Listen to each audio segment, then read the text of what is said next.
Ya, ini jalan panjang dan juga berliku tentunya bagi Gubernur nonaktif Basuki Cahayapurnama karena sementara akan mengikuti pilkada juga sedang melakukan proses hukum ini. Ini adalah sidang yang ke-6 pemirsa. Sementara itu beberapa hari lagi menghitung hari pilkada DKI Jakarta juga sudah akan dilakukan tepatnya pada tanggal 15 Februari ya. Iya, 15 Februari sudah di depan mata ya. Tapi sidang ini akan terus berlanjut bahkan menurut kuasa hukum dan juga majelis hakimnya akan berlanjut hingga bulan April karena ada 46 saksi yang rencananya akan dihadirkan dalam setiap persidangan berturut-turut. Coba kita lihat bahwa hari ini Gubernur nonaktif Basuki Cahayapurnama sudah melakukan perjalanan dan sudah berada di wilayah Pancoran, Jakarta. Lokasinya kita ingatkan kembali berada di gedung Kementerian Pertanian yang letaknya di Ragunan, Jakarta. Itu artinya nanti ia akan memutar balik kemudian melewati daerah Mampang ya Prab dan masuk ke sana Mampang menuju ke daerah Ragunan, Jakarta Selatan. Ya, sidang seperti biasa akan dijadwalkan dimulai pukul 9 pagi waktu Indonesia Barat. Dan perjalanan dari Cawang menuju ke Ragunan kurang lebih akan memakan waktu sekitar 20 hingga 30 menit. Sehingga diperkirakan sekitar 7 atau 8 lewat 15 ya. Ahok akan tiba di Kementerian Pertanian.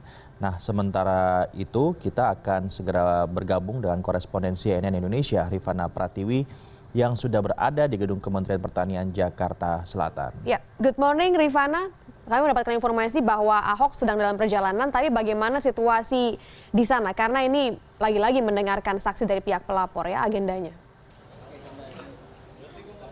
Ya, selamat pagi Prabu dan juga Daniar. Sidang kasus dugaan penistaan agama dengan terdakwa Gubernur DKI Jakarta nonaktif Basuki Cahayapurnama digelar ke-6 kalinya di Auditorium Hall D Gedung Kementerian Pertanian Ragunan, Jakarta Selatan. Dan saat ini saya berada tepat di samping pintu masuk di Auditorium Hall D Gedung Kementerian Pertanian. Anda bisa lihat di belakang saya polisi dari Polda Metro Jaya sudah bersiap-siap. Ini merupakan pintu masuk yang semestinya Basuki Cahayapurnama sebagai terdakwa memasuki pintu ini. Namun sama seperti dua sidang sebelumnya pada sidang ke-4 dan juga sidang ke-5, Basuki Cahayapurnama ini sempat mengecoh wartawan dengan memasuki pintu lain. Ada dua pintu lainnya, ada pintu dari Hall C dan kemudian pintu dari Hall A yang kemungkinan dimasuki oleh Basuki Cahayapurnama sebagai terdakwa. Dan tadi kami sudah sempat melihat kehadiran dari Ketua Tim Kuasa Hukum Bhinneka Tunggal Ika yang merupakan kuasa hukum dari Basuki Cahayapurnama.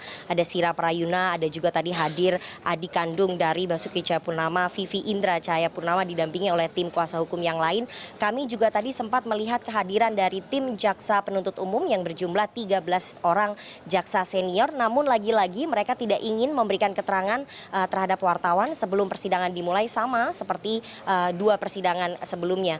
Dan betul sekali teman-teman bahwa sidang ke-6 kali ini memang memiliki agenda pemeriksaan saksi. Saksinya adalah saksi-saksi yang diajukan oleh tim jaksa penuntut umum. Ada 4 orang saksi pelapor dan 2 orang penyidik dari Polresta Bogor yang memang sengaja dihadirkan oleh tim jaksa penuntut umum.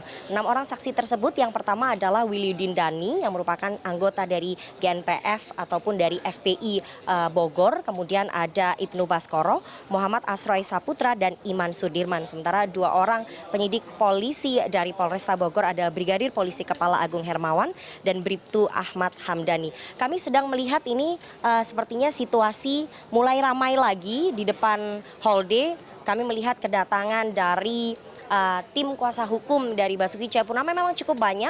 Kami melihat kedatangan dari Waketum P3 Humphrey Jemat yang merupakan anggota dari tim advokasi Bhinneka Tunggal Ika yang turut membantu Basuki Cahayapurnama dalam persidangan kali ini. Tidak seperti persidangan-persidangan sebelumnya karena hari ini cuaca tidak begitu baik. Sejak pagi kami belum melihat kehadiran dari masa-masa pendukung baik masa yang pro maupun yang kontra Ahok di depan gedung Kementerian Pertanian. Padahal aparat kepolisian dari Polda Metro Jaya sudah dipersiapkan. Demikian juga kawat berduri juga sudah dipersiapkan. Hanya ada mobil komando saja yang berada di depan gedung Kementerian Pertanian. Sementara orang-orang yang akan berdemo ataupun memberikan dukungan belum juga tampak hadir, Prabu dan juga Daniar.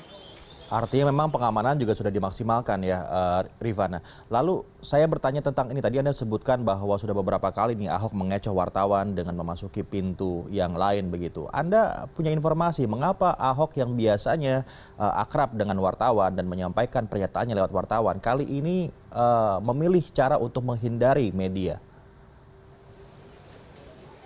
Ya Prabu, sepertinya memang Basuki Cahayapurnama memiliki cara lain untuk mengikuti persidangan ini. Ia sempat menjelaskan bahwa ia akan memberikan keterangan pers seusai persidangan sehingga ia ingin mendengarkan sekali apa saja keterangan dari para saksi yang dihadirkan oleh jaksa penuntut umum, terutama saksi-saksi pelapor yang menuding dirinya sengaja mengutip surat Al-Maidah ayat 51. Sehingga memang ia tidak mau memberikan keterangan ini sebelum persidangan dimulai demi menghindari konflik di antara massa yang menolak dirinya. Prabu. Baik, Rifana Pratiwi, terima kasih atas laporan Anda. Ya.